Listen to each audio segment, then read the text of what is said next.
నమస్కారం NSTV news కి స్వాగతం. నా పేరు సంధ్య. ఇక వార్తల్లోని ముఖ్యాంశాల్ని చూద్దాం. నిజామాబాద్ జిల్లా నవీపేట మండల్ ఫకీరాబాద్ కోస్లీ గ్రామంలో గ్రామ ఉప సర్పంచ్ సందీప్ ఆధ్వర్యంలో 10వ తరగతి ఇంటర్ సెకండ్ ఇయర్ పరీక్షలలో మంచి మార్కులతో ఉత్తీర్ణత సాధించిన విద్యార్థులకు జీవితంలో పోటీతత్వం ఉండాలని, చెడు వ్యసనాలకు అలవాటు కాకుండా తల్లిదండ్రులకు గ్రామానికి మంచి పేరు తెస్తూ ఉన్నత స్థితిలో ఉండాలని మంచి విషయాలు చెబుతూ సన్మానం చేయడం జరిగింది. అందరు ఎంపీసీ తీసుకుంటున్నారు కదా, నేను కూడా ఎంపీసీ తీసుకుంటా అని చాలామంది అనుకుంటారు. తర్వాత వాళ్ళని అడిగితే, బాబు ఎంపీసీ ఎందుకు తీసుకున్నారు అంటే, ఏం చేయాలా, మీ లక్ష్యానికి తగ్గట్టు కోర్సును ఎంచుకోవాలి. ఇంటర్ తర్వాత డిగ్రీకి వెళ్ళేటప్పుడు సబ్జెక్టులు చదివితే ఏమైతుందంటే, మనకి ఏ గవర్నమెంట్ జాబ్ పోయినా కానీ హిస్టరీ నుంచి, పాలిటీ నుంచి, జాగ్రఫీ నుంచి, ఎకానమీ నుంచి క్వశ్చన్స్ వస్తాయి తప్ప మనం ఎంపీసీ తీసుకొని డిగ్రీ అయిపోయిన తర్వాత ఎంపీసీఎస్ చేస్తా నేను, ఆ తర్వాత గవర్నమెంట్ జాబ్స్ ప్రిపేర్ అవుతా అంటే లాభం లేదు.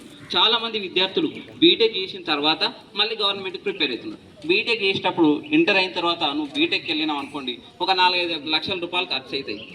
బీటెక్ చేసినప్పుడు ఏం చేయాలా, ఇంజనీరింగ్ కావాలా, అది చేస్తలేదు.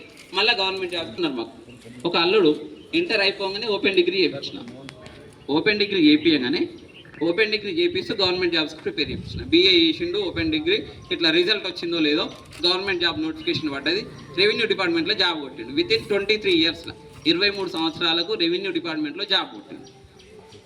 ఓకేనా, ఆయన కెపాసిటీ ఏందో ఆయనకు తెలుసు. నేను బీఏ చేస్తా, నేను చదువుతా. మరి ఓన్లీ స్టడీస్ మీద లేదు, వేరే వేరే పనులు చేసుకుంటూ మన గైడెన్స్లో చదువుకున్నాడు, జాబ్ కొట్టేసిండు. ఓకేనా, ఫస్ట్ మీకు క్లారిటీ ఉండాలి లైఫ్లో. నేను ఏం చేయాలా, నేను గవర్నమెంట్ జాబ్ కొట్టాలా, నేను సాఫ్ట్వేర్ని కావాలా, నేను డాక్టర్ని కావాలా అనేటువంటిది మీకు క్లారిటీ ఉండాలా. ఆ క్లారిటీ ప్రకారము మీరు ఒక డిసిజన్ తీసుకొని ముందుకెళ్ళాలి. మరి డిసిజన్ తీసుకొని ముందుకెళ్ళాలంటే మనకి ఏం కావాలా లైఫ్లో? ఫస్ట్ నీకు డిసిప్లిన్ ఉండాలి. డిసిప్లిన్ లేకపోతే ఏది కూడా సాధించలేవు. డిసిప్లిన్ ఉండాలా. డిసిప్లిన్తో పాటు నీకు ఒక క్యారెక్టర్ ఉండాలా, ఒక కమిట్మెంట్ ఉండాలా. మన జీవితంలో ఏదైనా సాధించాలనేటువంటి కమిట్మెంట్ ఉండాలి. మేము చదువుకునేటప్పుడు మాకు గైడెన్స్ ఇచ్చేటోళ్ళు కూడా లేకుండే. నేను గవర్నమెంట్ జాబ్స్ ప్రిపేర్ అయ్యేటప్పుడు ఇంకెన్ని రోజులు ప్రిపేర్ అవుతావురా, మనకు రావు ఉద్యోగాలు, ఎవరికి వస్తాయి? మంచి మంచి కార్పొరేట్ స్కూళ్ళలో చదువుకున్న వాళ్ళకు, పెద్ద పెద్ద కాలేజీలలో చదువుకున్న వాళ్ళకు ఉద్యోగాలు వస్తాయని చెప్పేసి ఎన్నికలు లాగిన వాళ్ళు ఎంతోమంది ఉన్నారు. కొంతమంది మోటివేట్ చేసినప్పటికీ కూడా మనకు రావు ఉద్యోగాలు అని చెప్పిన వాళ్ళు ఎంతోమంది ఉన్నారు. ఆ విధంగా నేను చదువుతూ ఉండగా 1-2 సార్లు గవర్నమెంట్ జాబ్స్ మిస్ అయినప్పటికీ పట్టుదలతో అట్లనే చదివేసి చేసినటువంటి అటెంప్ట్లో ఫస్ట్ నేను టీచర్ కావాలని చెప్పేసి లక్ష్యం పెట్టుకొని చదువుతూ ఉండేది. ఆ తర్వాత జాబ్ మిస్ కాగానే ఇట్లా కాదు, మన కళ అనేటువంటి పెద్దగా ఉండాలి, నేను ఐఏఎస్కే చదువుతా అని చెప్పేసి లక్ష్యం పెట్టుకొని సివిల్స్కి ప్రిపేర్ కావడం స్టార్ట్ చేసిన. ఒక 2 సంవత్సరాలు హైదరాబాద్లో నుండి గట్టిగా సివిల్ సర్వీసెస్ ప్రిపేర్ అయినా. సివిల్ సర్వీసెస్ ప్రిపేర్ అవుతున్నటువంటి క్రమంలో మన తెలంగాణ గవర్నమెంట్ నుంచి ఉద్యోగ నోటిఫికేషన్లు వచ్చినాయి. ఈ నోటిఫికేషన్ రాగానే నేను అటెంప్ట్ చేసినటువంటి ప్రతి ఉద్యోగం నా చేతిలో ఉంది. ఫస్ట్ రిజల్ట్ రాగానే ఒక 3 జాబ్ల రిజల్ట్ ఇచ్చిండ్రు. ఆ 3 జాబ్లలో టాప్ 5 ర్యాంకులలో ఉన్న స్టేట్లో JL economics state first rank. ఓకేనా, అదేవిధంగా PGT 3rd rank, TGT 5th rank, ఇట్లా ఆ 3 జాబ్స్ కూడా టాప్ 5లో ఉన్నా. ఆ తర్వాత వచ్చినటువంటి హాస్టల్ వార్డెన్ వచ్చింది. తర్వాత ఈ జెడ్పీహెచ్ఎస్ స్కూల్లో ఉన్నటువంటి టీచర్ జాబ్ వచ్చింది. ఈ విధంగా నాకు ఒక 5 ఉద్యోగాలు అనేటువంటివి రావడం జరిగింది. రీసెంట్గా గవర్నమెంట్ కండక్ట్ చేసినటువంటి ఎగ్జామ్లలో గ్రూప్ 4 జాబ్ కూడా వచ్చింది. దాంతో కలిపి 6 ఉద్యోగాలు వచ్చినాయి. 6 ఉద్యోగాలు వస్తే 5 ఉద్యోగాలు వదిలేసి నా ఉద్యోగం ఒకటి అతిపెద్ద జాబ్ ఏది ఉందంటే లెక్చరర్ జాబ్ చేస్తున్నా. నా శాలరీ వచ్చేసి 1,00,000 రూపాయలు. అక్షరాల ఎంత? 1,00,000 రూపాయల ఉద్యోగం. కాబట్టి మీరు ఏం చేయాలంటే ఒక టార్గెట్ పెట్టుకోవాలి, ఖచ్చితంగా టార్గెట్ పెట్టుకోవాలి.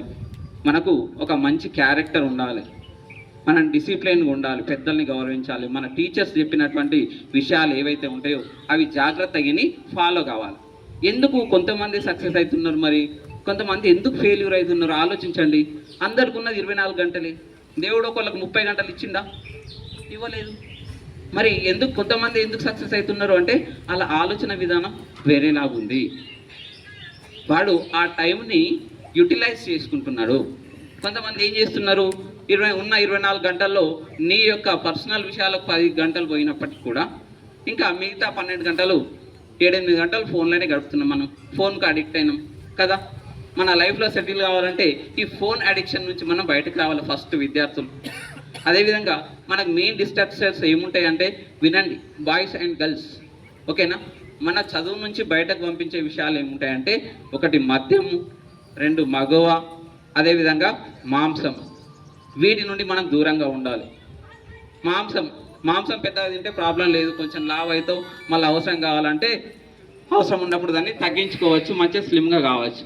నేను లాస్ట్ ఇయర్ ఒక 69 కేజీలు ఉండే, తగ్గాలనుకున్న ఒక 5 కేజీలు తగ్గిన బరువు. అది తగ్గించుకోవచ్చు, ఓకే, కొంచెం బెటర్. మధ్యాహ్నానికి అలవాటు అయినా అనుకో బయటకు రాలేదు.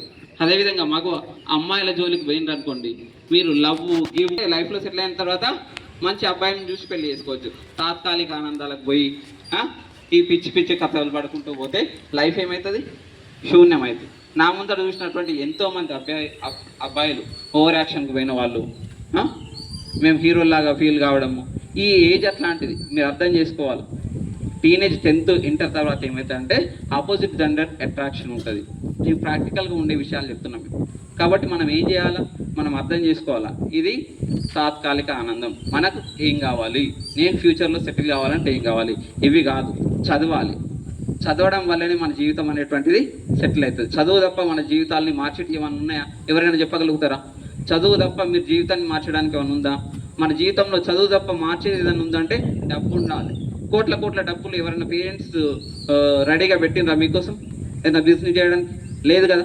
మీ లైఫ్ మారాలంటే ఒకటే, చదువు మాత్రమే మీ జీవితాన్ని మారుస్తుంది. కాబట్టి అందరూ మంచిగా డిసిప్లిన్గా చదువుకొని మంచి ఉన్నత ఉద్యోగాల్లో ఉంటూ మన గ్రామం యొక్క పేరు ప్రతిష్టలు నిలబెడతానని కోరుకుంటూ అందరికీ ముందుగా, అదేవిధంగా మన గ్రామంలో నేను అనుకున్న మా విలేజ్లో ఎంప్లాయీస్ తక్కువ ఉన్నారని చెప్పేసి రీసెంట్గా ఒక గ్రూప్ క్రియేట్ చేసిండ్రు. ఆ గ్రూప్లో దాదాపుగా 50 నుంచి 60 మంది ఎంప్లాయీస్ ఉన్నారు. గవర్నమెంట్ ఎంప్లాయీస్ 60 మెంబర్స్ ఉన్నారు. తెలుసా మీకు? అనుకుంటారా మీరు? అనుకున్నారా 60 మంది ఎంప్లాయీస్ ఉన్నారని చెప్పేసి?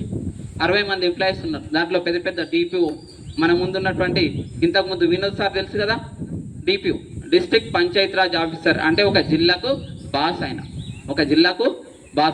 జిల్లాలో ఉన్నటువంటి ఎంప్లాయీస్ అందరూ కూడా ఆయన కింద వర్క్ చేస్తారు. ఆ పిల్లాడు మరి పరిస్థితి ఏంది? వాళ్ళ అమ్మ నాన్నలు బాగా డబ్బు కూడా పెట్టి చదివించిండ్రా? లేదు కదా. మన గవర్నమెంట్ ఇన్స్టిట్యూషన్లోనే చదువుకున్నాడు, ఇదే స్కూల్లో చదువుకున్నాడు, అదే గవర్నమెంట్ కాలేజీలో చదువుకున్నాడు.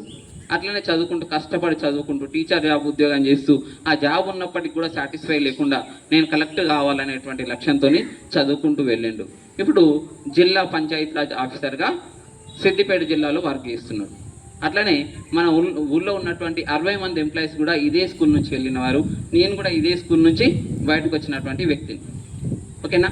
కాబట్టి మీరు డిసిప్లైన్గా చదివి మంచి ఉద్యోగాల్లో సెటిల్ కావాలని ఆశిస్తున్నాను. ఈ అవకాశం ఇచ్చినటువంటి మన పెద్దలందరికీ కూడా ధన్యవాదాలు తెలియజేస్తున్నాను.